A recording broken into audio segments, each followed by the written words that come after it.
नमस्कार दोस्तों, मैं हूं जितेंद्र कुमार और इस वक्त की सबसे बड़ी खबर सीधे इजराइल से निकलकर आ रही है, जहां जंग के बीच अब अंदर ही बगावत शुरू हो चुकी है।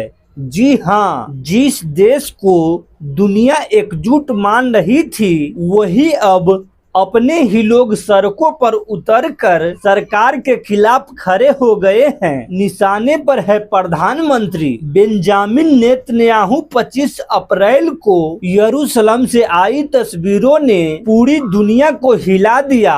हजारों की भीड़ हाथों में बैनर लेकर सड़कों पर उतरी और साफ शब्दों में कहा गया कि अब बहुत हो चुका है, जंग नहीं चाहिए। इन लोगों ने सीधे तौर पर आरोप लगाया कि नेतन्याहू अपनी कुर्सी बचाने के लिए देश को लगातार जंग में धकेल रहे हैं और इनका खमियाजा आम जनता भुगत रही है। इतना ही नहीं, प्रदर्शनकारियों ने अमेरिका को भी घेरा और कहा कि नेतन्याहू को सपोर्ट करना बंद करो, क्योंकि अब जंग यह सिर्फ सुरक्षा का नहीं बल्कि सियासत का खेल बन चुकी है। सड़कों पर लगे पोस्टर में नेतन्याहू को कमजोर नेता तक बताया गया और यह भी कहा गया कि इस जंग से इजराइल को फायदा नहीं बल्कि नुकसान हो रहा है। और इसी बीच एक और बड़ा खुलासा सामने आया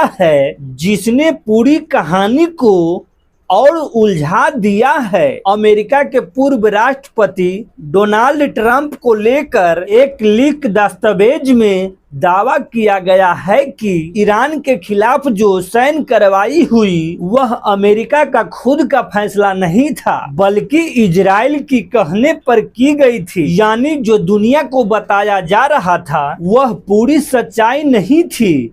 इससे साफ संकेत मिल रहा है कि बड़ी ताकतों के बीच भी अंदर खाने बहुत कुछ चल रहा है। और अब तीसरा बड़ा मोड़ जर्मनी से आया है, जहां जर्मनी के रक्षा मंत्री ने साफ कर दिया है कि जरूरत पड़ी तो उनकी नेवी भी मैदान में उतरेगी, खासकर समुद्री रास्तों को सुरक्षित करने के लिए। इसका मतलब यह है कि मिडिल ईस्ट का तनाव अब सिर्फ एक इलाके तक सीमित नहीं रहा, बल्कि धीरे धीरे पूरी दुनिया की बड़ी ताकतें इसमें शामिल होते जा रहे हैं। तो कुल मिलाकर हालत बेहद गंभीर होते जा रहे हैं। एक तरफ जंग तेज हो रही है तो दूसरी तरफ इजराइल के अंदर ही विरोध बढ़ता जा रहा है और तीसरी तरफ दुनिया की बड़ी ताकतें इस पूरे मामले में एंट्री ले रही है। ऐसे में आने वाले दिन